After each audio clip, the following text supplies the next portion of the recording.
আজকে আমরা চলে এসেছি পাঁচলা মোড়ে সৃজন মেলায়। মা আর আমি তো ফার্স্টেই চলে এসেছিলাম, তারপর আমার দুই মনি আর দিদিও এসেছে। আমাদের বাড়ি যেহেতু রানীহাটিতে, তাই পাঁচলা এখান থেকে খুব একটা দূরে নয়, মোটামুটি ওই 1 থেকে 1.5 কিলোমিটারের মধ্যেই আছে।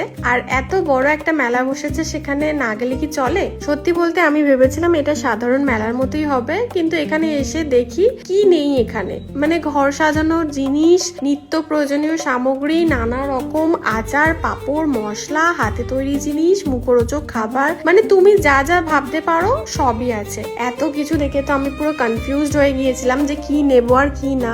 আর সব থেকে বেশি অবাক হয়েছি এটা দেখে যে এখানে মকটেলের স্টলও রয়েছে। আমরা বেশ কিছু জিনিস কিনেছি, তবে বেশিরভাগই মা ঘরের দরকারি কিছু জিনিসপত্রই কিনেছে। আমার মায়েরা হচ্ছে 4 বোন, সবাই মোটামুটি কাছাকাছি থাকে, শুধু ছোট মনি দূরে থাকে বলে আজ আসতে পারেনি, নাহলে সেও আসতো। তো তোমরা যারা পাঁচলা বা রানীহাটি বা আশেপাশে থাকো, তাদের আমি অবশ্যই বলবো একবার সৃজন মেলাটা ঘুরে যেও। সত্যি খুব সুন্দরভাবে মেলাটা বসেছে। আর হ্যাঁ, এই মেলাটা 5 জুলাই পর্যন্ত চলবে, তাই তার আগেই একদিন সময় করে ঘুরে এসো। আর এরকম মিনি ব্লগস দেখতে চাইলে আমার পেজটা একটু ফলো করে রেখো।